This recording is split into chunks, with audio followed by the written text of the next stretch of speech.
We are in public session for a moment, and that is to do the roll call. Present is Mrs. Lou McCormick, Mr. Convertito, Ms. Carnell, Mrs. Gerber, myself, Phil Dwyer, Mr. Fatabine, Mrs. Maxon Kennelly, Mr. Llewellyn, and Mr. Patton. We have a full house.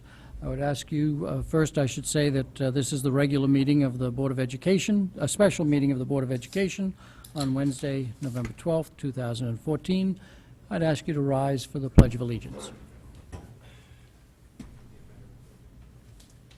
I pledge allegiance to the flag of the United States of America and to the republic for which it stands, one nation, under God, indivisible, with liberty and justice for all.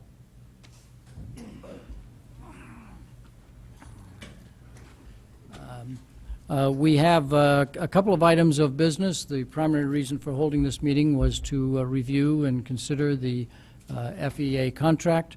We will hold an executive session prior to the vote on the FEA contract.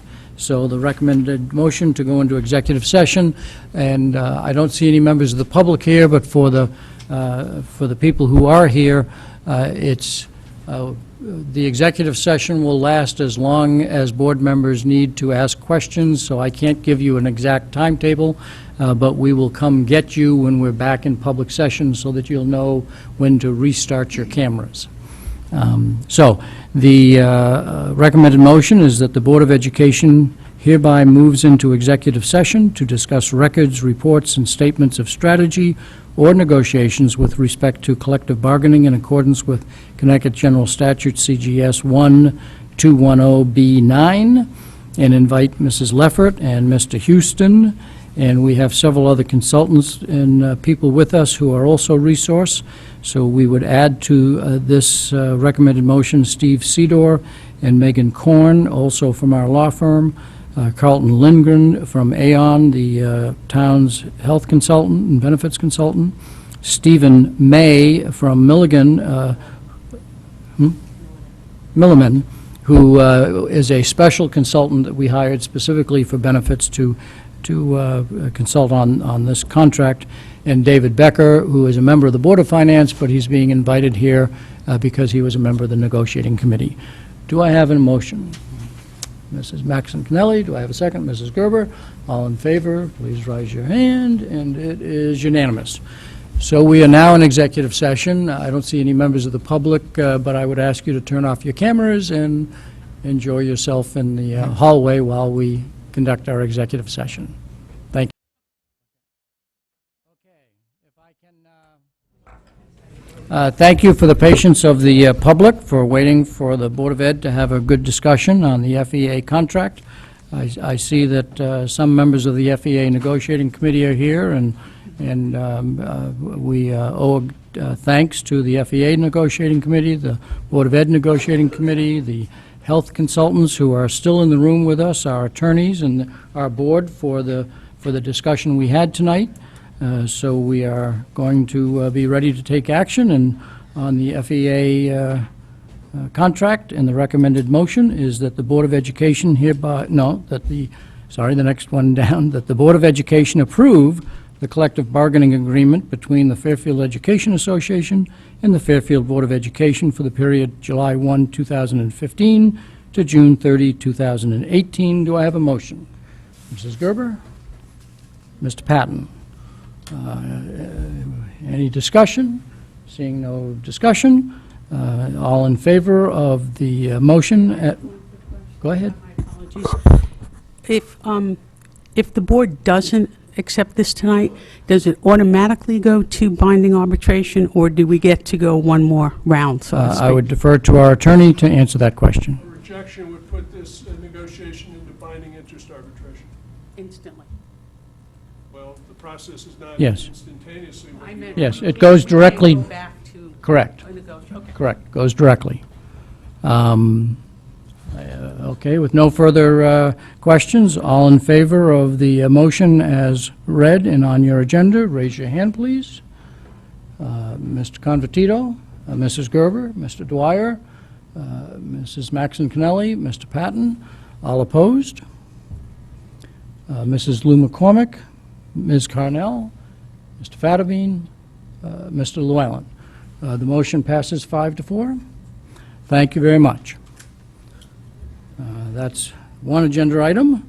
We're now moving on to item B on the agenda, and that is the approval of the library media curriculum, that the Fairfield Board of Education approve the library media curriculum K-12. Do I have a motion? Do I have a motion? Mrs. Gerber, do I have a second? Mrs. Maxon Kennelly, questions from the board on the library media curriculum K-12? We reviewed this at a prior meeting. Questions from the board? I see no hands raised. Are we ready to take action? Okay, no questions, so now we'll go to public comment. We are taking public comment on the motion to approve the library media curriculum, K-12. If you wish to make a comment, please step forward, state your name and address. No particular order, whatever order whoever gets here first. Hi, I'm Kristen Robinson. I'm the library media teacher up at Dwight School. I've been there for 17 years.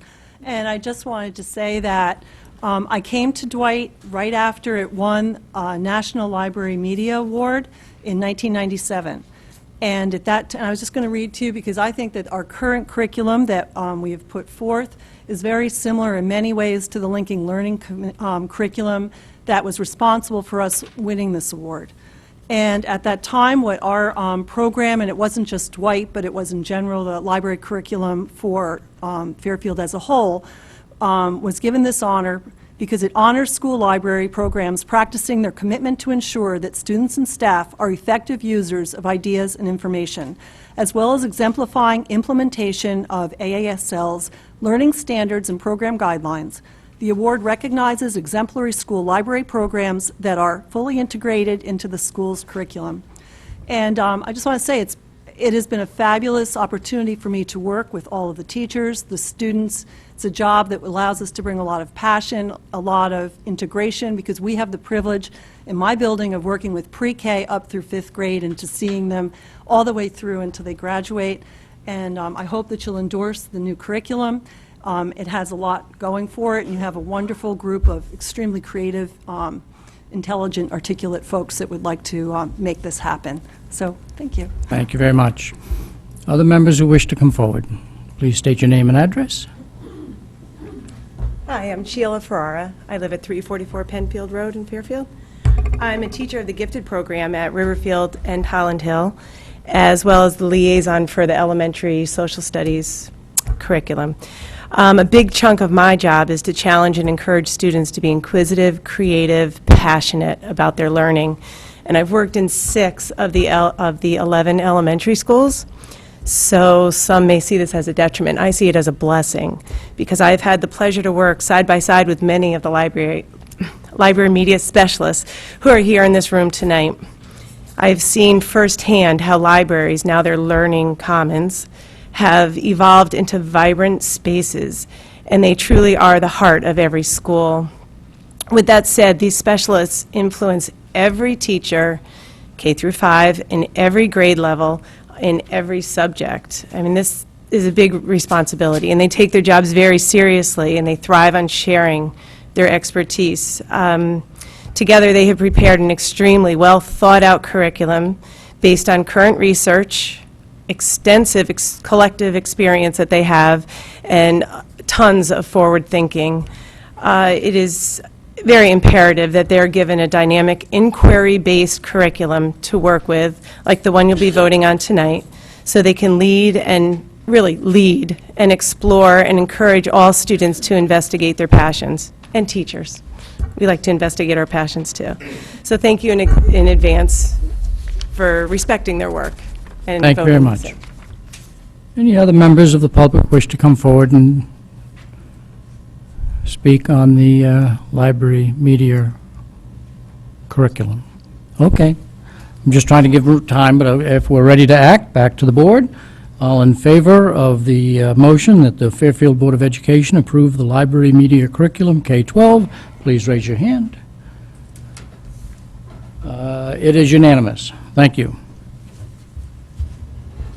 So, Who worked on this curriculum, just before we leave? Could you stand up for a moment? Who worked on this curriculum?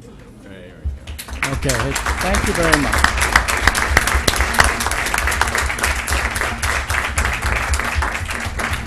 I am sure the speakers spoke for you, that it was a labor of love so that you might better serve our students. So thank you for your work and your dedication. Okay.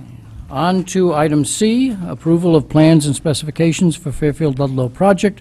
We have two motions that are made in the order that they're in because that is helpful to the state review process. So first we will act on the motion under item C, and the recommended motion is that the Board of Education approve plans and specifications for Phase 3 of the Fairfield Ludlow Project 051-0127 EA EC RR. Do I have a motion? Mrs. Gerber, Mrs. Maxon Kennelly. The Ludlow project has come before this board several times. There's a certain step process that the state requires as we go through this, that, as you know, it ends up, the project's coming back from time to time. Do we have questions from the board on this motion? On the project, I should say, because the other motion is a technical motion that has to follow, but it's on the same project. Do we have questions on the project? Ms. Carnell? Mrs. Gerber was very helpful in sending me some details of what I had asked the questions, but I still have a lot more questions and to get into it. One of the things that I have a hard time in understanding how we can vote for something is we have no concrete numbers. We were told what the budget is, we were told how much we're going to save, but there has been no concrete numbers at all given to us. So I'm not sure how we came up with the first number, and I'm not sure how we figure what we'd be saving.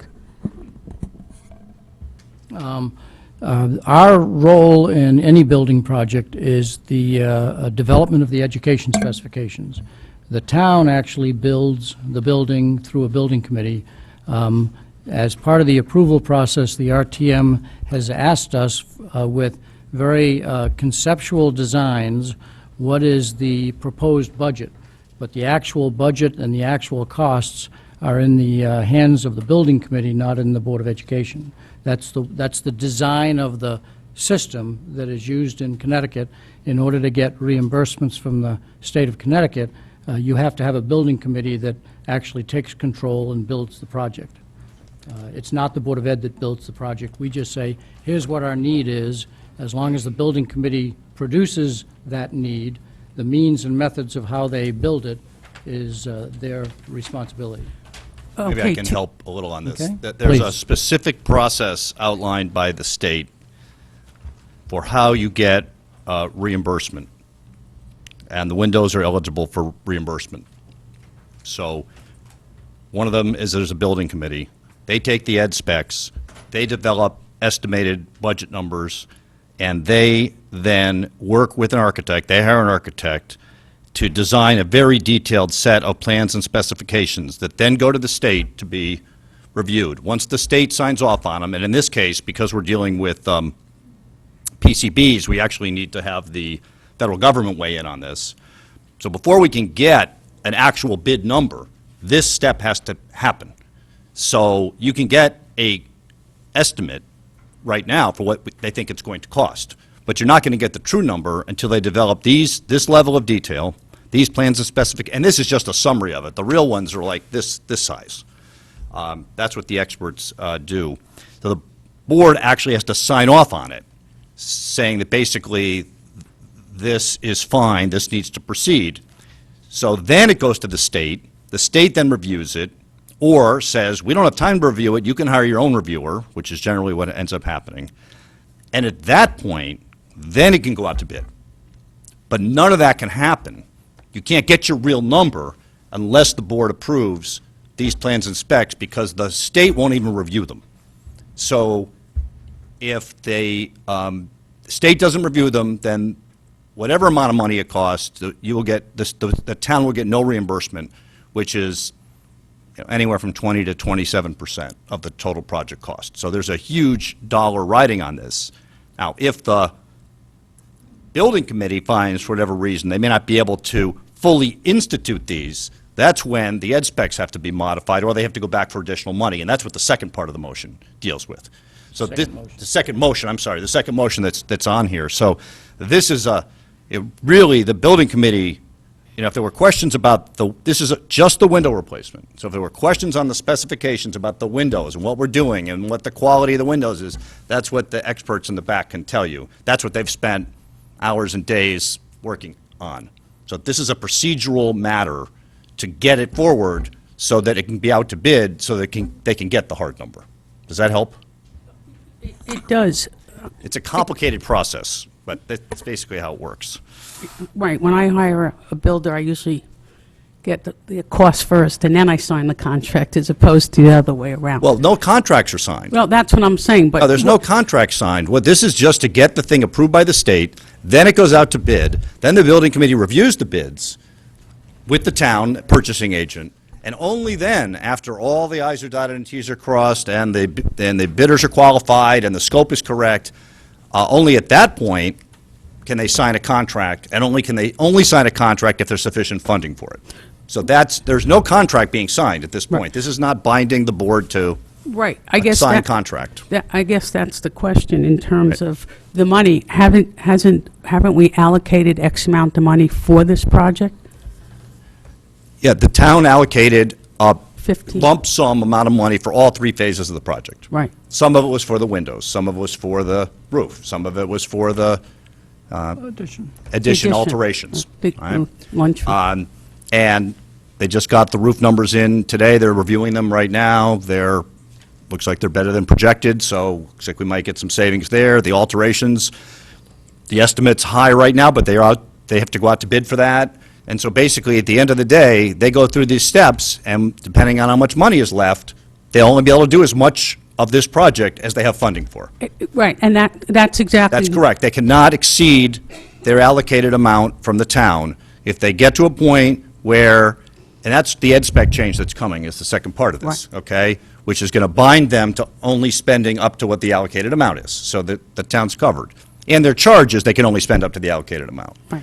So, that if this project needs additional funding, then they either do as much as they can up to that point. They can only sign a contract up to that amount, so if they can only do a third of the windows, let's just say, then they can sign a contract to do a third of the windows, and they would have to stop at that point. The building committee, a little bit like Riverfield when they had to deal with the gym, is they would then have to go back, the building committee would go back to the town, through all the town bodies, and ask for an additional appropriation. We've got our bid numbers in.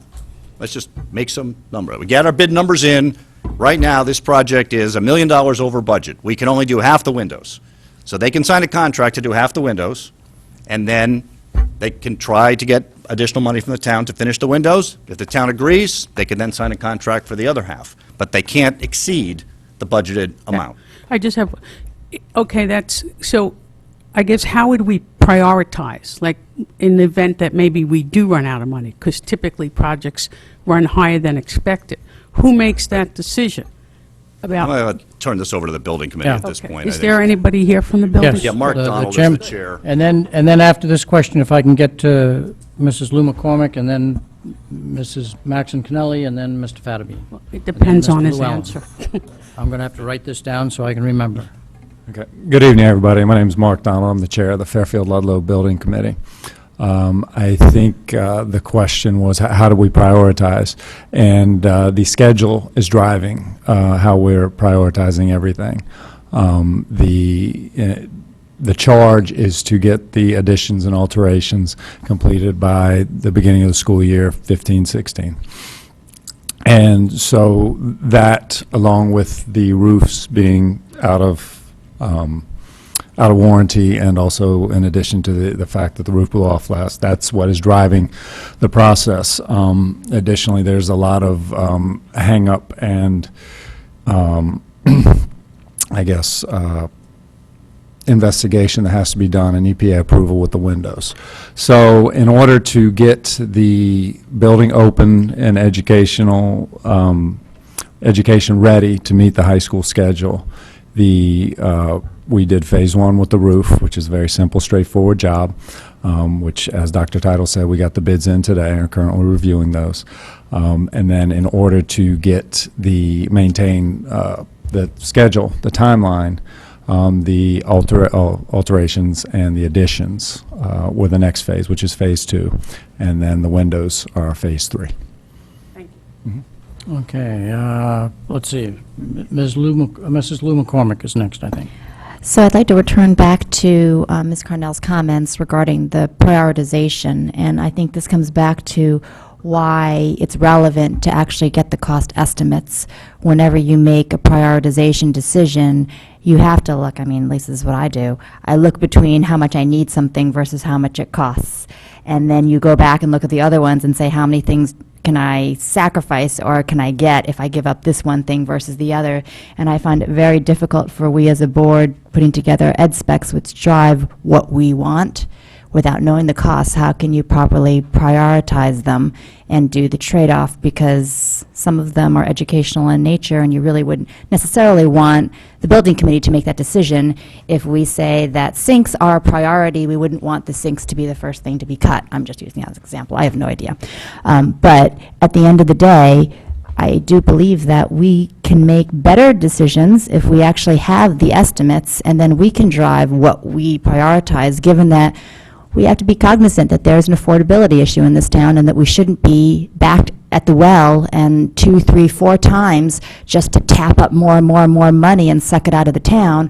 I don't really think that's the objective. I hope that's not the objective, at least, right? We're here to make the best educated decision that we can and make sure that we spend so much and get as much as we can for those dollars to benefit the students and the faculty, so that we can make sure the educational process is as smooth as possible without overspending. And that spending thing to me is very important. And I don't think that we would be prudent to ignore that whole factor. So I would very much like to see the cost estimates, even though I know they're estimates, with the underlying items so that it'll help us prioritize what we want in the ed specs and what we don't. Your question is similar to Ms. Carnell's relative to the what role we have in managing this project, so that we can It's manage a it guide. and set What the priorities. final numbers are definitely up to the building committee. However, it's a guide for us to help prioritize what items we want within the ed specs, I think. Dr. Title, do you have a comment that you wish to make? The project has had a number of estimates over the course of its life. It started out with a number that went through the town bodies, and the building committee has been working with it ever since. They've been producing estimates right along. I think Jessica's done a good job keeping everybody up to speed on what those have been. They've been ups and downs, and that's the building committee's job to manage it. And I think that they did, I think that Mark explained the prioritization of the order, and that the number one priority was the student learning, and that this was always scheduled to be done in phases. And so this is simply a procedural motion to get the window replacement project up to the state for review. So then it can go back to the building committee and they can put it out to bid, but they do have a cost estimate for the windows. I don't know, is it $3 million? I don't know, something Yes, along. $2,800,000. $2,800,000. So there are cost estimates attached to these specifications, right? Can we see Right. them? That's what we're asking. Can we see the specifications with the cost estimates? Can we get that detailed? Yeah, that's Yeah, it. I think I've that, shared that with the board. yeah, that information has been provided to the, You've only given the chunks, not the detail, not the itemization. I think each project has a separate estimate for it, the additions, the roof, and the windows, and within the budget estimates that this board approved and that the building committee has been working with, copies of those have been provided to the board in the past. I think the devil's in the detail. I think we've seen like high-level numbers. What we're asking for is a deeper level of detail. Yeah. Mrs. Maxon Kennelly. I have my own list of questions, but through the chair to Mrs. Lou McCormick, when you hear the $2.8 million for the windows, I'm misunderstanding what do you need to know caulking costs? Do you need to know panes? I'm not sure what are the additional details beyond 2.8 is for the window project. What details are there that are lacking there? Well, that's the whole point, isn't it? Unless I see the detail of what's involved in the project, I don't know what they are. Okay. Are- Do you have other questions?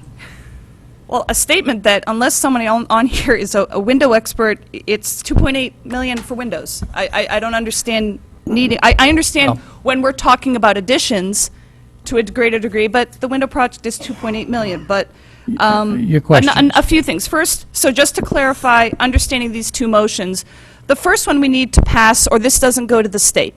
Plain and Correct. simple, and then we are not in line for reimbursement. Correct. So as a board, if we do not pass this first motion, we are either badly delaying this project, the window priority, much further, and endangering the reimbursement if we actually tried to go ahead with the project without motion number one. Correct. Okay, so this first one has nothing to do with ed specs. Correct. Okay. Other than it meets the ed specs. I mean, that's really the That's because question. we haven't changed anything yet. Right, but the ed specs is written, I mean, that's really why it comes back. The question is, has the building committee met the ed specs with these plans and specifications? That's what we need to know. And the answer is? Yes. Yes. That's it. Yes, we That's have. the only question we need asked and answered in So this you- process. You have other questions? So then it would appear that the rest of my questions, because I was beginning to be uncertain based on Mrs. Carnell's questions, the rest of the questions, and probably for most of us, deal with the second motion Correct. in terms of the ed Okay. specs. I don't know what your rest of the questions are, but if you're making that assumption, fine. When it comes to prioritizing or anything else, it would deal with the second motion. Okay, Mr. Fattabine. As I understand it, this motion has nothing to do with funding. It just simply has to do with approving plans and specifications of Phase 3 of the Fairfield Ludlow project. Correct. So we were given in our packet enclosure number 1. I don't know if you're familiar with enclosure number 1. But can you show me where in enclosure number 1 are the plans and specifications? Is there someone? I just gave you an overview. You can bring the whole thing up. Well, I guess my concern Yeah. is that we're Right. charged with approving plans and specifications. It's very difficult for me to approve something if I haven't even seen it. Right, it's on the summary page. If you looked at it, let's see, the pages aren't numbered. 1, 2, at the divisions, after the table of contents, after the specifications, Fairfield Ludlow High School window replacement, work covered by the contract documents, 1.03, 1.03. right, down below. The work consists of, and then it goes on from there. That's a summary. It's a summary. That's Right, my point. that's it. This That's right. document tells me very little about the Right. plans and specifications of the project. If you'd like to read the whole thing, Well, I there- just want a summary. Well, Right. that's not a summary. I Okay. want a summary that tells me the specifications. Are they energy efficient? Are they opening and closing? Are they, some idea as to what type of windows are going to be in accordance? If you can summarize the general specs of the type of windows we're using. No, Mark, go ahead. No, Mr. McDonald. The ed specs, we're not on the ed spec. We're planning, we're doing this one, Phase 3 of the project. A summary to answer Mr. Fattabine's Give question. me a comment. Okay, As I understand your question is, in the design, we designed everything to meet all the aspects of the ed specs, including the abatement and everything that goes into it. So, Are they energy efficient? yes, And that's in the ed spec. yes. Ed spec, I know that's an ed spec. That's why I asked. I mean, if you need more detail on the specifics of the windows, we have experts who I could do be have, brought I have the forward. team in the back Have an if you want to architect in get the back who into. can- But we're not approving ed specs. We're approving plans and specifications, which are different than ed specs. So I understand, Okay, that's do you- my do- problem. Mr. Fattabine, do you wish somebody to come up and talk in more detail than Mr. McDonald did? Are these windows opening and closing? So Yes. perhaps All or some? the answer is yes. But if Mr. you have other Costa, would you questions, like to Mr. join me? Fattabine, I'll ask the technical details. the architect to come up and see what he can do with some of your other questions. Well, can I ask you another question? Do you have one drawing that shows the windows in place, or a spec of the window as to what it looks like and the energy efficiency and so forth as to? what it is, what the specification is for these windows? So if you could state your name and who you're with, and then respond to the question. Sure, for the record, I'm Joe Costa. I'm a principal architect with Perkins Eastman. The short answer is, these drawings represent the entire project. There are multiple facades and multiple sides of this building that are represented in these drawings. I can answer some specific questions about what was selected and how the window operates and what's included in the scope, but there's a lot of information here, obviously. Just a summary of, I'm sure most of the windows are similar. Yes, yes. So you have a certain type of window and a certain, Yeah. I just, you know, since this involves this plans and specification for Phase 3, which is the window replacement. Right. I guess I just feel more comfortable knowing a little bit about what that plan and spec is that I'm supposed to be approving. I can tell you. To answer the first question, yes, the windows are operable. They're in-swinging hopper windows with an exterior screen. It's a very good way of providing ventilation to the school. They are energy efficient, which means that they're thermally broken. The outside metal is thermally broken from the inside metal. They are a high-performance glazing, so you've got a high-performance E-coating on the window. They are insulating glazing, so the glass itself is actually insulated, and there's a certain amount of thermal resistance. The energy code is very strict in Connecticut, and so this particular window system will meet that energy code and provide that kind of thermal resistance and that kind of infiltration resistance that you're looking for in a new application. In addition to the window itself, we are also replacing the window shades, because most of the window shades will have to come down as part of the window replacement, and we found that it would be impractical to install some of those older window shades, so we're actually replacing the shades with roller shades that provide the room darkening capabilities, for slideshows and things like that, and video and those kinds of things in a modern classroom. Besides that, I think. Okay. Quick question. Yeah. Go ahead. You say thermal windows. Are they actual dual pane? Do you have two panes of glass? Absolutely.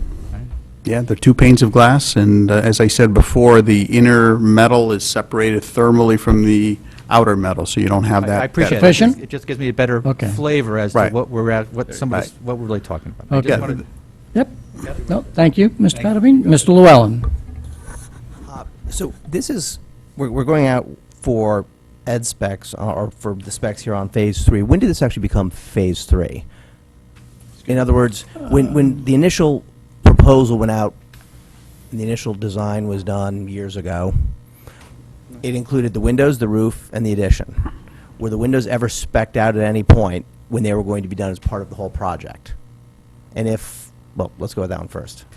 So you're asking, when we passed the original ed specs, did they include the kind of specifications just referred to? Did they include information on the windows, correct? Yeah. The answer is yes. Yes, I would say yes, Do the two absolutely. want to respond to that? No, I mean, the education specifications are somewhat general, and, they have statements like must meet energy code, must meet, building code, must do this, must do that, that kind of thing. I just, thank you. I just wanted to kind of understand. So this was there before this was approved. So the only reason this document's coming out here is because we've turned this into a Phase 3, and we're going to extract it from the main building project? No, the only reason this is here is because in order to get state financing, we need to approve this so that it can be submitted to the state. So my question is, was this submitted to this submitted to the state as a project of 3 components? Yes. Yes. So it's already been approved by the state, but it's part of a greater whole. Right. The total project dollars have been approved by the state. Correct. And so now you go in phases, because you can't do it all at once. You go in phases to get your chunks approved by the detail people at the state, not the money people at the state. So this goes to the school facilities division. And so it's a multi-year project, so projects are typically broken into phases. And so the Board of Ed actually adopted ed specs initially for all 3 phases, Correct. right? And that was a requirement to go in with the funding, to get on the state legislative funding list so we could be approved by the General Assembly during the session that they voted on it. Then the real fun begins. Then you get the building committee, and then they chunk this out, they hire an architect and say, phase 1 is this, phase 2 is this, phase 3 is this, and that's why it's come back to the board 3 times since then, because, can't remember what the order was, but, at one point you saw the specifications, the plans and specs for the roof, and then you saw the plans and specs for the additional alteration, and now this is the final piece to the puzzle. So, that's the process. The original ed specs are very general, but they contain the building committee as to what this project actually is. Right? So whether we did this as part of the entire project over the summer, or whether we deferred the windows, would this need to still have approval? In Yes. other words, it This does. this has to get approved. Okay. Yes. And the comment was made earlier by Ms. Maxim Kennelly and by Mr. Dwyer that if this isn't approved, we won't get funding. Reimbursement, yes. Reimbursement, Right. thank you. So whether we vote on it today or in 2 weeks, does that change our funding? Because this is being done at a special meeting versus at a normal meeting. It's a question. I mean, is this, Rome is burning, we have to do it tonight? Or do we have time to do this? I see you nodding, but I'd like to hear that I from don't know. When is it due? When is the deadline? Because I remember several months back, we had one with a deadline. So, Mr. Morabito, do you wish to respond to that question?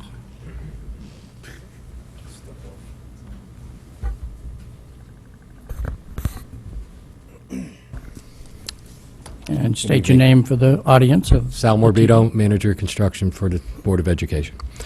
The timing on the approval that you have before you tonight is needed now because we have already gone to what's called our Plan Completion Test, our PCT. We're in the process with the Department, Office of School Facilities. We need this approval so that we can get to bidding, get their approval of the plans, their review of the plans. They're not going to complete their review of the plans until we give them this approval. Once we have that, we can go to bid. The reason that it's timely is that our timeline for the windows, number one, to get the best price, and number two, for the schedule, is to have the bid go out around Christmas, around the new year, so that we can receive, analyze bids, and get the bids awarded at the end of January, so that we have such a long lead time for the fabrication of the windows. To have them in time for the summer, we have to be in production or shop drawings in February. So that's what's leading the time, that's the tail that's wagging the dog with this. Didn't we say 10 minutes ago that we had bids ranging from $2.8 to $3 million on this already? Not on the Bids. Those are the estimates. Yeah, estimates. budget estimates. Okay, so whether it's done tonight or in 2 weeks, we're not losing a lot of time, so. It's You're losing somewhat 2 of weeks. We're losing, but that's we're not losing changing 2 weeks Yeah. on an extremely tight timeline because the state needs to turn this around. It's not when I hand them the piece of paper, it's when I hand them the piece of paper plus several weeks before we get the approval to bid.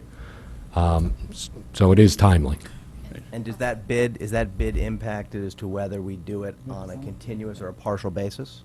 In other words, the way where we're being asked to modify in the next phase, which this document probably should have come first, says here that, but I can understand why it didn't. It says the replacement of windows with energy-efficient units to the extent allowed by funding approved March 24th, 14, and as may be amended. I can explain that technicality, why, the sequence of that. As I explained, we went to the Office of Schools Facilities for what's called a Plan Completion Test. We went with these plans based on this educational specification. If you reverse that order, you would be approving plans that don't match the educational specification that we went for review on. Now, if you follow this order, you follow the order where you approve the plans,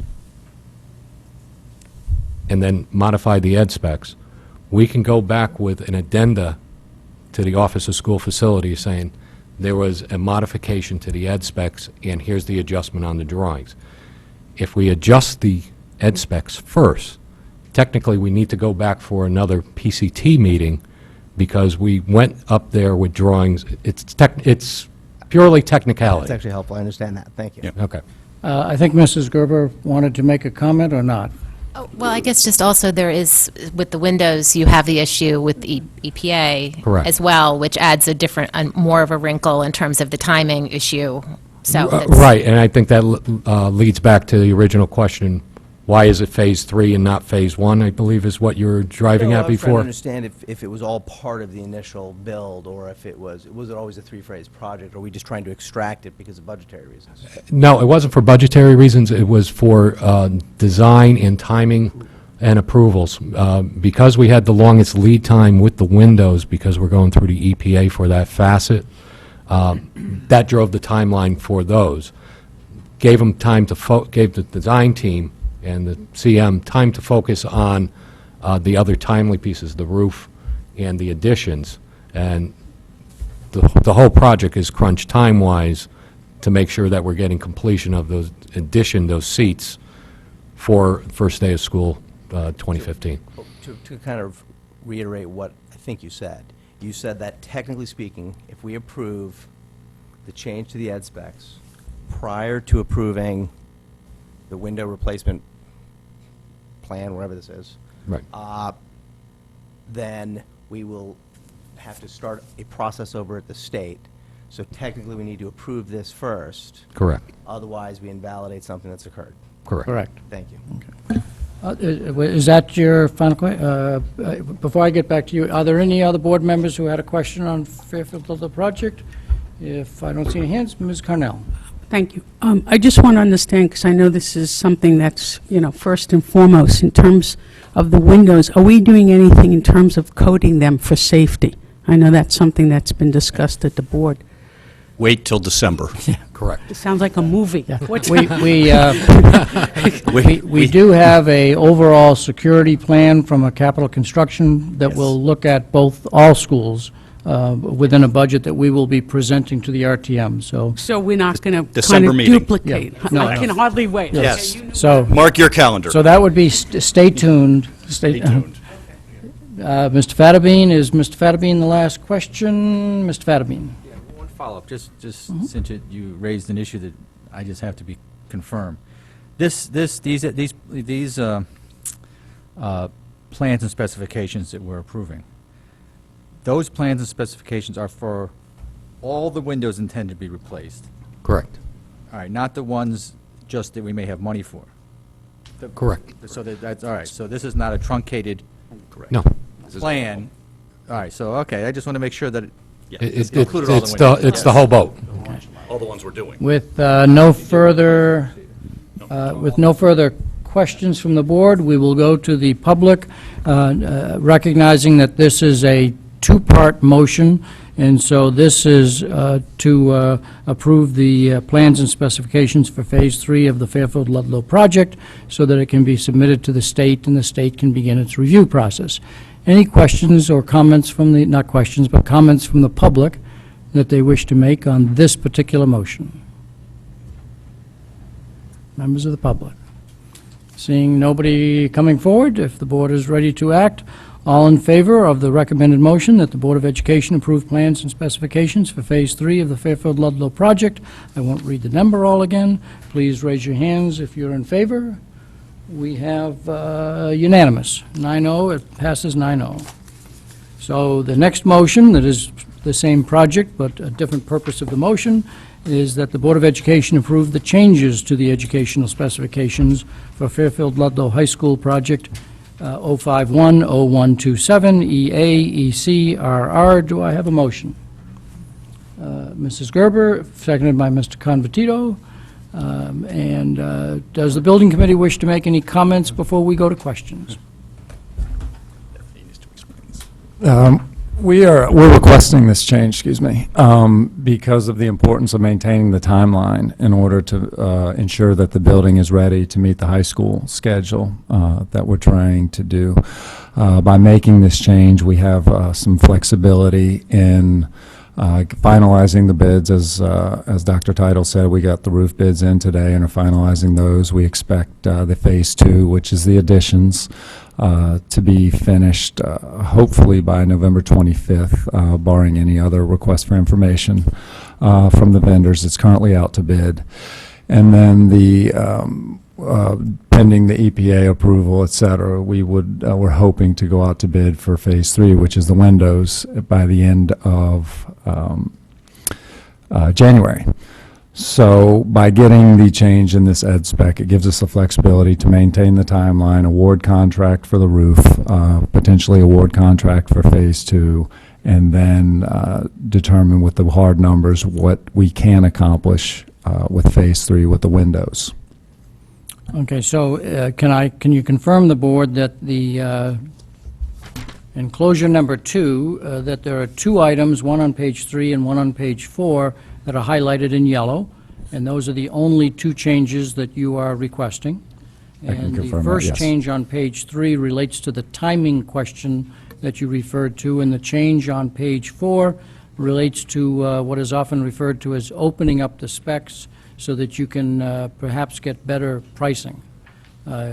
So, questions from the committee? Did you have any other comments that you wish to make? I did not. No. Okay. Questions from the committee? Mr. Patton, Mr. Llewellyn, Mr. Fattabine, and Mr. Convertito. And, No, she's on hold for now. excuse me? Yeah. Mr. Patton first.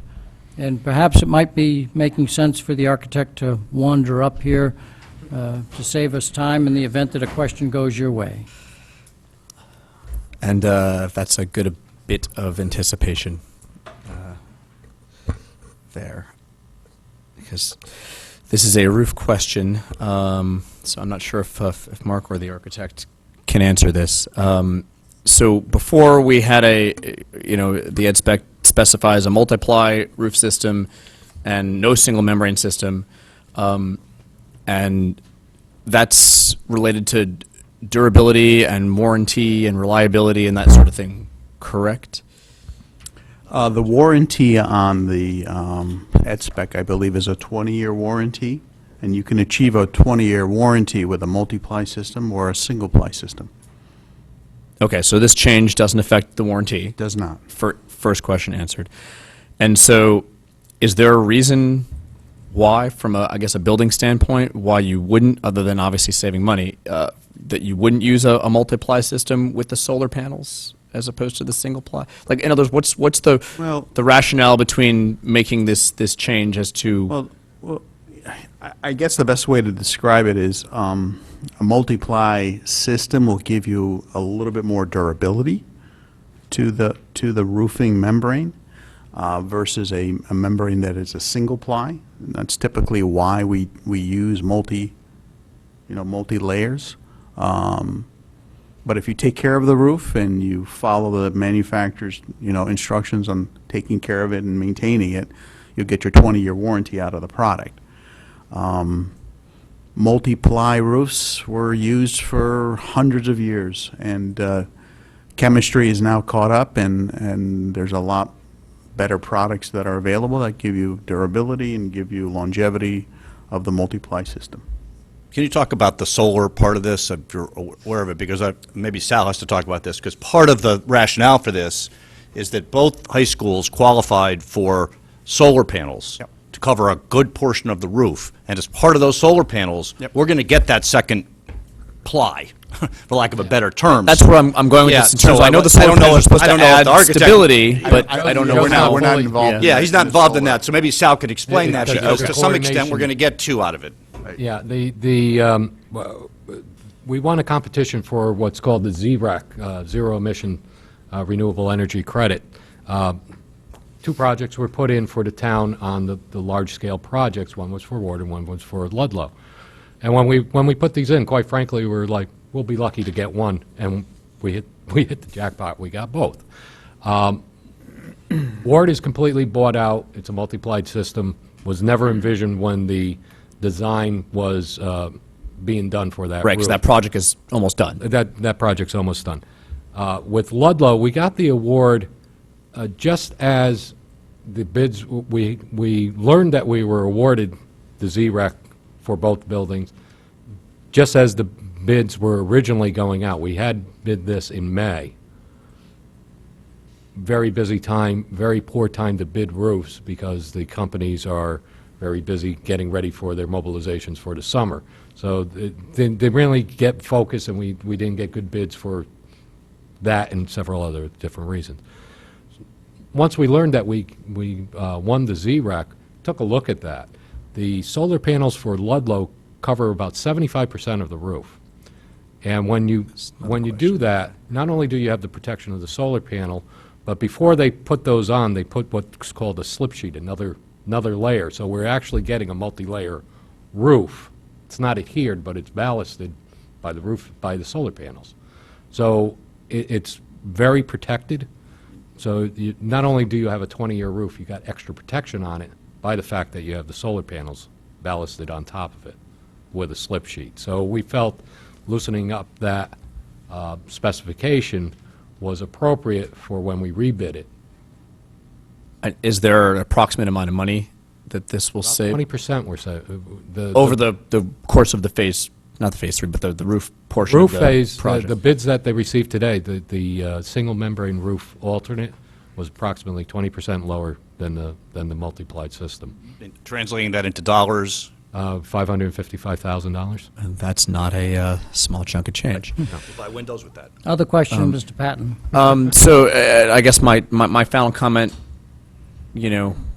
would be that, traditionally I know with solar panel systems, especially, with town kind of projects, there's all sorts of criteria or warranties with not warranties, but with the solar panel company that if their equipment damages pre-existing stuff, that they're responsible. And so with putting a brand new roof under this brand new solar system, just making sure we're completely covered just in case, because obviously that was more my issue with the multi-tiered versus the single-tiered roof system, is that if we don't have as much durable protection and those solar panels can, Right. poke holes in things, then When a solar installation is put on, the installing contractor of that system, which is different than the roof system, they have to go to the roof manufacturer. In this case, is it Firestone? Yeah, the manufacturer of the roofing system, they have to go to their solutions department, their engineering department, to come up with a method of putting that slip sheet. It usually comes down to adding a very thick extra layer of roofing underneath the racks for the solar panels. But the manufacturer, the roof manufacturer, buys into that, and so does the installer of the roof system.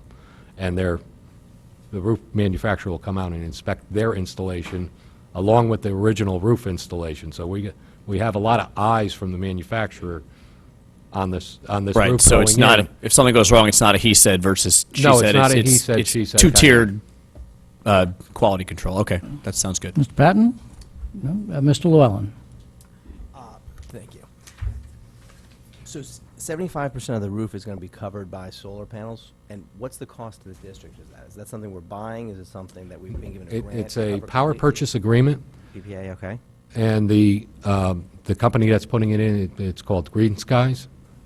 They finance the whole thing, they carry everything, as far as installation costs, maintenance costs on that, and sell us our electricity back at a fixed rate, which is about half of what we pay now for 20 years. For 20 years. Town actually does all this. And the payback period on that is what? Well, immediate. We're getting, we're not. Versus if you bought it, what would the payback period be? Because you're paying half rate. No, we're not. The math's different. If we actually own the solar system ourselves, Correct. the math would be different because third parties are allowed to take depreciations that we can't for tax reasons. Mm-hmm. So their structure is a little bit different, and they can sell out the renewable energy credits in market better than we could ever. We were just not set up for that. So it's a difficult question. I understand where you're going, but it's a difficult question to ask. But What's the total value, so to speak, of the install? In other words, if we were to go do it, what would it cost us? I don't have that information now. Thanks. So if we go back, so our initial approval, so to speak, for this project was 11.6 million. Is that correct? While we're still on the window project, but the total of Total all three project. projects was 11,630, I think. Okay. And the windows we're hearing are 2.8 to 3 million, and our estimate for the roof is approximately The bid today came in at about 2.25. 2.25. Okay, and then the addition part of it? The is roughly $5 million. Yeah. So you're under your 11. It's soft costs. Then there's, What are our yeah. soft costs? Contingencies, escalation, his Architect fee, fees. his fee, testing fees, lawyers, Dollars? borings, all that. This is no inference to the lawyers on the board. What's the estimated cost of those, please? Our soft, is Mike here? The owners rep. The owner's rep's here, he has that number for you? So Mr. Llewellyn, you probably added those three numbers that they gave you together fairly quickly? I was going to let you do it for me. I didn't write them down, it was your question. Huh? So therefore, roughly the difference between the construction cost and the total budget is soft costs, right? No. Well, Otherwise, we wouldn't be going to modify this thing. Soft cost, 1.45. Contingencies, about $800,000, and $185,000 for FF&E. For, I'm sorry? Or FF&E. Furniture, fixtures, and equipment. So we are only slightly beyond this. So why did we hear a couple weeks ago from the building committee that we were about $3 million over budget? Did we all of a sudden save $2.5 million? I think that's a question that Mr. McDonald, yeah. So the estimate, for while he comes up perhaps, the estimate that they were carrying for the roof was higher than the bids that actually came in. And we just got the bids today, I get so it. I so just the wanna understand numbers the are moving around as we speak. Well, So, do you understand Mr. Llewellyn's question? well, yeah, I'll just go through there's about 10 million, 11 million in construction costs. There's about 1.4 in escalation and CM fees and, CM is yeah, the construction manager fees. 1.4 million? Yeah. Good deal for somebody, yeah. Okay. And then the soft cost, which Sal's Llewellyn. mentioned before, is roughly be polite. 1.4. I'm sorry, say it again? I The couldn't soft hear. cost is 1.4 million. Top of that 1.4? Yes, yep. Okay. And that's the architect, the program manager, the testing, the lawyer, like Sal mentioned. The FF&E is 185,000, and then the contingency is roughly 800,000. So it's a total of 14.7 million is our total budget estimate right now. And is that using 10 or 11 as your base cost? Your Construction 14 cost, it's 10.9. 10.9, okay. And has that been adjusted for the $550,000 savings? No, it has not. Subtract 550, so you're just a little over 14 million. Correct. Okay. So the idea here is, It's very different from what we said. yeah, so the idea here is that the town wants to be able to sign contracts, as Mark mentioned, for the additions, alterations phase of the project specifically, and then ultimately the roof part of the project, which we also want to get going this summer. In order to do that, they want to make it crystal clear that the windows are only going to get done to the extent of the funding. Okay? That's really the clarification in that ed spec. All they're saying is, and it's really somewhat redundant with the charge to the building committee, but the town really wanted this, the town purchasing department really wanted this clarified so that everybody understood it. So this is not changing the ed specs of the windows in terms of what Mr. Correct. Vadabine, right? This just really clarifies that the building committee can do as much as it can do with the money and still be considered in compliance with the ed specs. That's really all this is. The ed spec thing on the roof was substantive in the sense that it gives them flexibility, but this is really to some extent, a technical move that allows the purchasing department of the town to meet its rules, which says we can't sign contracts if we don't have the funding. But it sounds like there's about, $2.5 million more that's going to be needed to complete the project. Well, they'll know that. Under current estimates. Yeah. Yeah. Under the numbers we were just given. Yes. Yeah. About $2.5 million. Under could be, estimates, right. correct. So, how is it that we've decided that the windows that have been slotted for years and years and years are less important than the roof, which a year ago, I think, Dr. Title, you had mentioned that the addition and the windows were a must, and the roof could be deferred if it needed to be. Now that seems to have flipped.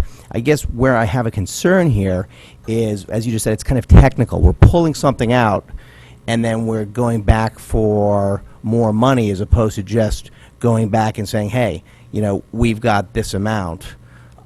We'd like to go back to the Board of Selectmen, the Board of Finance, and get an increase. But it seems as though the thing we're pulling out is what used to be one of the most critical items, which I think started the whole project.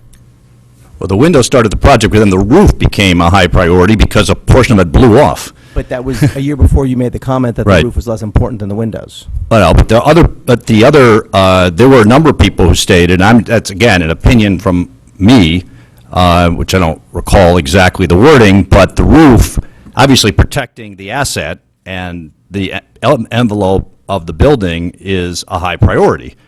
I think that Mark explained the prioritization that the project went through and the reasons for it, and that there was such a long lead time on getting EPA approval, there was no way to get the windows started any earlier than they're doing them. So it just made sense, and we knew we wanted to do the additions and alterations because we knew we wanted to get the high school cafeteria and classrooms built because the kids were coming and they were being crowded out of their science classrooms, and we wanted to be able to implement our new schedule. So I think he explained the prioritization in an earlier comment, but I think the timing of it and the prioritization of it was just the way he described it. Some of it was really just practical. And we don't know what the overage is going to be yet. I mean, right? We haven't gotten the bids in yet on the Phase 2. We're carrying $800,000 in contingencies. Think that we'll know more once the windows go out to bid, EPA approved.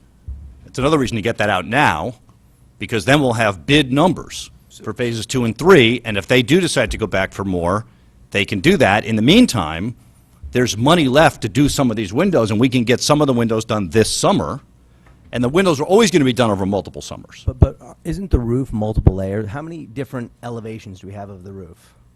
It's not one continuous roof, correct? Yeah, there's over a dozen, 15. Okay, so if there are 15, I think one could apply the logic that we could do the roof in phases and do the windows, which contain the hazardous materials, sooner than the roof, address those areas of the roof that are more critical. I think from a student's perspective, that might be a better solution. Do any of the three of you wish to make a comment on his observation? We have the PPA that's coming up, so we have a timeline on that, so that's an extra urgency on the roof. The windows, as Dr. Title said, it has always been multiple years, but the roof, because we won this award, now has a priority to get done this summer. What's the expiration on the PPA? They're going to give us extensions, but we're going to be doing it directly after. We actually were supposed to be doing it this summer, but it was impossible to do it concurrently with the roof replacement. So we're getting an extension to do it in the fall, so it'll be being put on September and October. But this is a PPA. It's not. This isn't covered by grant, correct? We've entered It's into an required by, agreement. it's the award that the award that Green Skies won through the competition, the state competition, it is a state grant or incentive that they're getting by winning their bid for the renewable energy credits. So here's So the here's timeline. another thing. Sooner we get the solar panels on there, the sooner we start saving about 50% of our electrical costs on our two biggest users of electricity. That has a direct impact in a positive way on next year's operating budget. So this could be saving us anywhere from $100,000 to $200,000 a year in our electrical costs over what they would be if we didn't do this. Rates may still go up, but again, you're going to be paying a lot less for this. So as we're putting budget together for next year, if this thing moves along on this process, we're going to be able to put another couple $100,000 into programs, people, whatever, as opposed to electricity. So that is another reason to make sure this thing moves along. Can I move on to Mr. Fattabine, or? Sure. Mr. Fattabine. Since we're talking about the roof real quick, the life expectancy now of a multi-ply roof, is it the same as a single-ply roof? I'm not talking about the warranty, I'm talking about life expectancy. Do we know? Depends on several factors.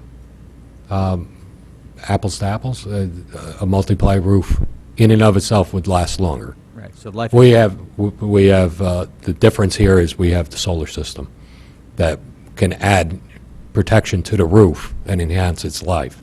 So I would say that they're equal at this point for this application. At least 75% of the roof at least. The other 25%, we're not, there's no proposal to put 25% of the roof as a multi-ply and the other 75% where the solar panels are as a single ply.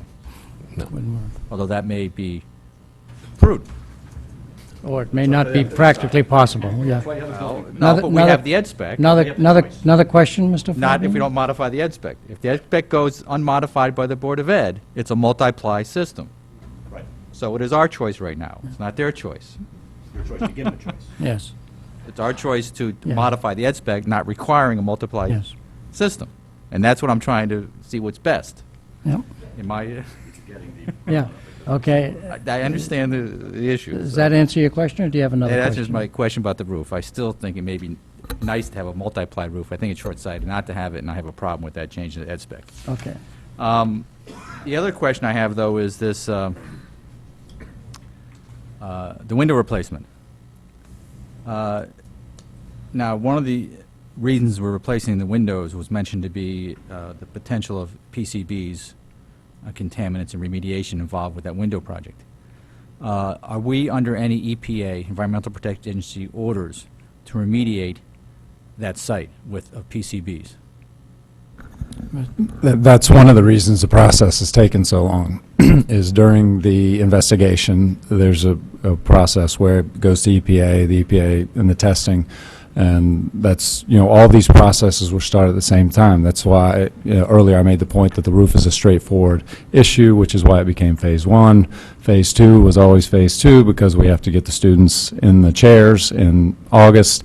And then Phase 3 became the windows because of the back and forth with the abatement plans and the consistent approvals and kickback and revising our plans, et cetera.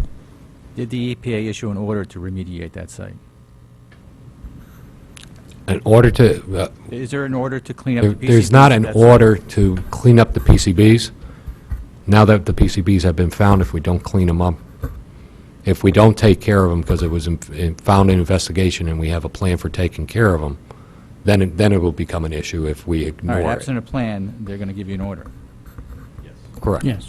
All right, I'm just trying to Once clarify. they finish their review, Yep. so it's in process at the moment. We beat them to the punch. Yeah. Right. Now, the change in ed spec would permit the replacement allowed by funding approved March 24, 2014. That funding approval, March 24, 2014, I believe, is that was a total appropriation for the building project of, what, $11 million or something? 11,630. 3,700. So that's the funding we're talking about. And as may be amended. The may be amended, I believe, would that relate to potential additional funding that may Correct. be approved later on? I'm just trying to get clear. Yes. with Yep. what we're Yeah, yeah. talking about. What is your expectation now as to what portion of the window project could be completed should the approval of March 24, 2014 not get amended and you get no additional funds? What's your estimate today as to how much you can probably do? It also depends on, they're doing the scope review on the bids that they received today for the roof. If the low bid holds, and it goes, and this board approves the modification for the single membrane, and they go that way, there's probably a third of the windows can be done with the funding based on the bids received for Phase 1 and the estimates that are presently exist for Phase 2 and Phase 3. Better knowledge will come out November 25th when you see what did you actually save, and that might go up to half, All right. which would be next summer's work. I'm just trying to get a feel for the range. But the additions and renovations project that still has to be bid is No, I understand these Yeah, right. uncertainties. I Yeah. just want, but Correct. we have some educated yeah. estimate as to what we may have, numbers we may have, Yeah. and you're saying approximately a third. That's an approximate number. Yeah. That's all I wanted. Okay. I just wanted a feel for what the likelihood we're going to do, the whole set, or less than the whole set, or how much we can probably get But done. at another meeting, you won't say you promised me. No, No, do I ever okay. say that? Yeah, moving on, is that the last question, No, Mr. I guess, Fedderby? the other question I have is that, in your opinion, do you believe that the window projects could be separated like that, where you can do a third easily and do the other two-thirds without much additional, or without losing much additional efficiencies of pricing and cost of the whole project? Do you understand my question? I mean, in other words, if you only have enough money to do a third today, you know which windows are the best third to do for the most cost advantageous, and then, so that when you go out for the two-thirds later on, presumably at some other point in time, you're not going to have the whole project cost too much because of the separation in time. The project, the window replacement, to do all the window replacements, is a two-summer Okay. project.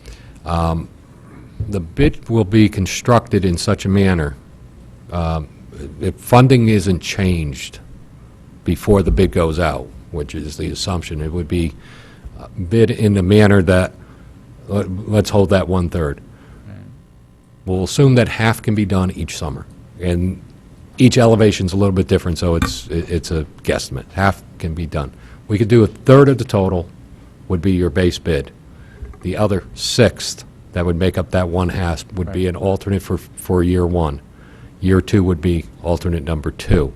So everybody's bidding at the same time in an efficient market, or an efficient time to bid, which is why we're targeting Christmas, New Year's. That's like the best time to get window prices, or prices for the summer work.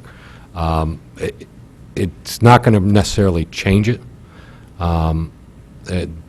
If it went one-third and we had to delay and do the other two-thirds the next year, it could be mobilized that way without a severe, it's a matter of manpower more than anything. All right. Completed? Now, one other general question. This is the chairman of the building committee. I guess the educational specifications, this is on page 6. This is just a clarification for me.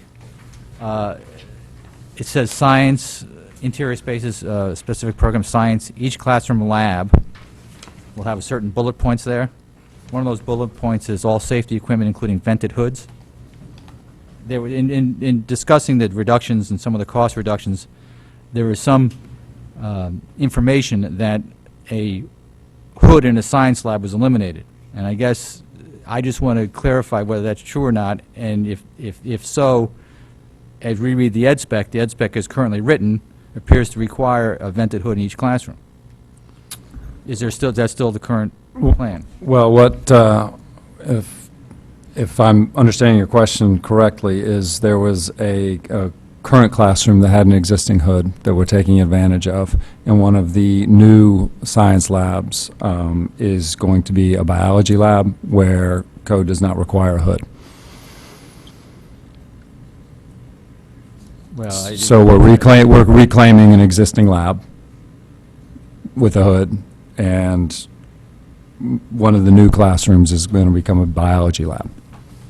Well, I guess my question says each classroom lab must be equipped with, and I guess it didn't say, I don't know, that's a question how you interpret the ed specs. Yeah, but that was part of the ed specs that as we voted them originally, that is not changing.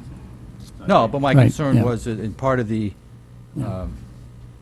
value engineering, there were some comments that we eliminated certain things in the classrooms, and one of those classrooms was a vented hood, and my concern was, and as I read the ed spec, in my opinion right now, each classroom lab, not saying what class, biology or chemistry, would have a vented hood. So I think you may have to come back to modify, if that's the case, you may have to come back and modify the ed spec again to indicate that not each classroom and lab in science is going to have a vented hood, because that's what the ed spec says, it seems. So in other words, that's a thing in which, in my opinion, as indicated right now, you're eliminating it.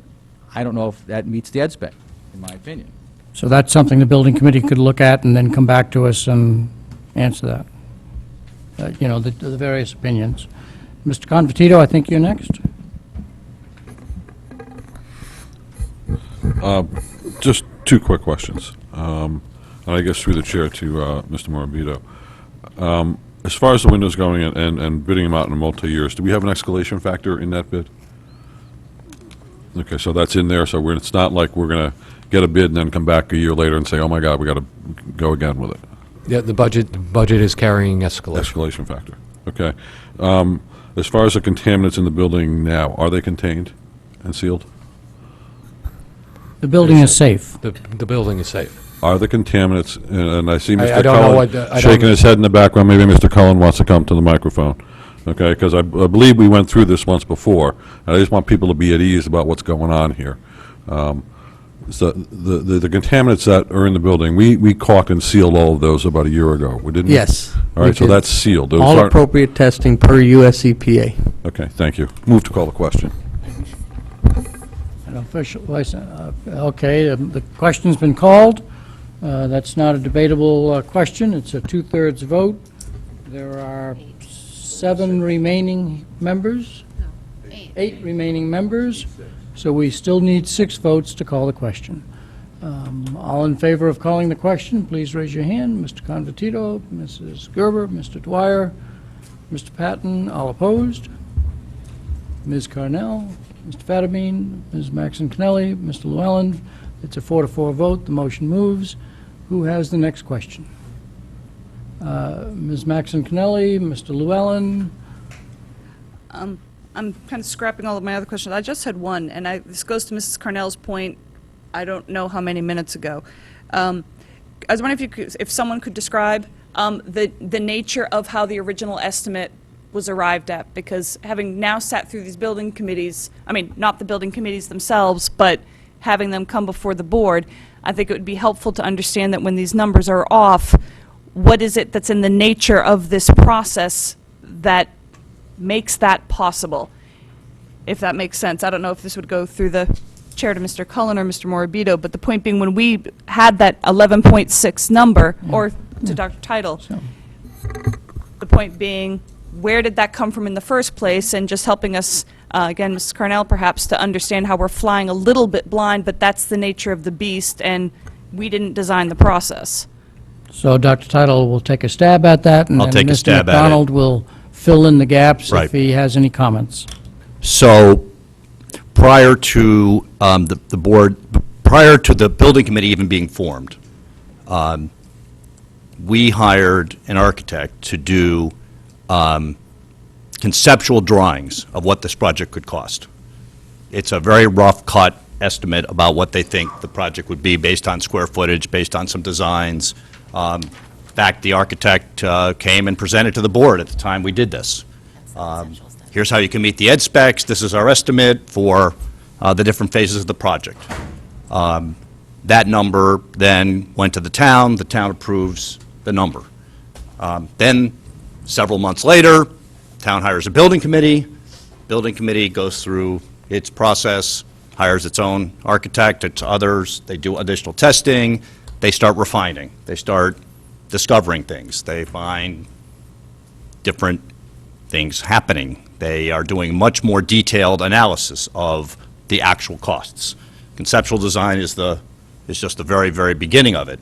And then they go into schematic design, and they go into design development, and they go into the very detailed piece that you saw. And the estimates are constantly moving as this goes forward.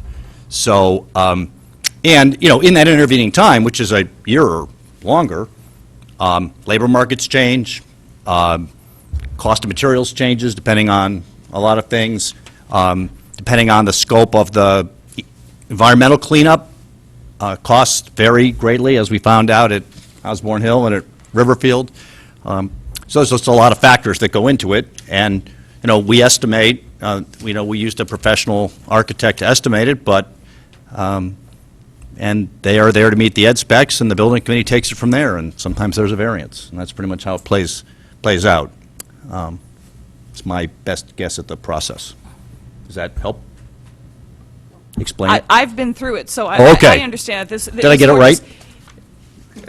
I'm not going to challenge you. Okay, that was a quiz from the English teacher. Does that answer? Yeah, right, so that's how it plays out, and, that does, put the onus on the building committee to stay within the ed specs and stay within the budget to the best of their ability. Mr. Llewellyn? Question for Mr. Morbido, please. When you were asked how far we could get with the windows, and I go through and I add up the numbers that were provided, we have a 10.9 for the three various phases. We have a 0.5 credit for the savings on the roof versus estimate. We have a 1.4 for the escalation CM. We have 1.4 for the architectural testing, et cetera. We have 0.185 FFE, 0.8 soft, for a total of 14.7 million. Sorry, less than 0.5, so 14.2 million. We've got the town approval of 11.3 or 11.6? 11.6. 30,700. So that leaves us with 2.3. And the windows are 2.8. Are we even going to be able to get to any windows? The windows are Or are we 2.7. When, as you change the estimate, above the construction line, while we're talking about construction costs, it's multiplied by the soft costs down below. The contingency factors, the architect's fee changes as a percentage of the construction value. So on a lot, and multiple of the numbers, it's quite a long spreadsheet. Multiple of the numbers change when you change the construction value. So when I said a third, right now, if you plug in the number that we received, the low bid that we received for the roof, into the estimate, take that into account, change the roof, the windows numbers, the window phase to about $700,000, all the calculations come out to 11.630,700 on a live spreadsheet, because there's multiple factors that build on the number. So this, about $700,000 worth of windows could be estimated to be done.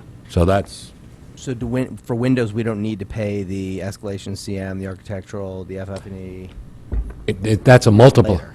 You'd still pay it, but it's multiplying off a smaller number, so you're getting you're getting more savings down on the bottom line. If I could just maybe Yeah. like if we save $500,000 on the roof project, Right. architectural fee is a multiple of 0.1. You save $50,000 on the architectural fee. That's very Your contingency is a multiple of that. You're right. So it's a cumulative effect on a live spreadsheet. So as a bid comes in lower, those soft costs below the line also get reduced, which increases the amount available to do the windows. And the only soft costs that would be the construction management and those truly soft, the FF&E and the... No, your architectural. contingency is a multiple, your architectural fee is a multiple, your construction manager is a multiple. So What the else you got? The architectural is a percent? Yes. Versus Yes. fee? Yes. But you're correct, there are some line items do not change, but the big line items do. Does that answer your question, Mr. Llewellyn? Any further questions from the board? I see none, so we will go to the public. Let me get this out. This is for the second motion on this project, that the Board of Education approve the changes to the educational specifications for Fairfield Ludlow High School project. I won't read the numbers. Do we have any members of the public that wish to speak? Please state your name and address. 21 205 Tucko Lane. Given all the discussion tonight, given how important this project truly is for Fairfield Public Schools and the town of Fairfield, I respectfully ask that you all please vote in favor of it. Thank you. Thank you very much.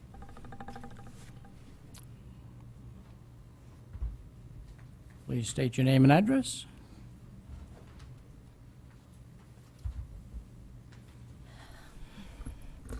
Suzanne Miska, 123 Rygate Road. I thank you. The discussion that you all brought to the table tonight in regards to this was very comforting in the back row.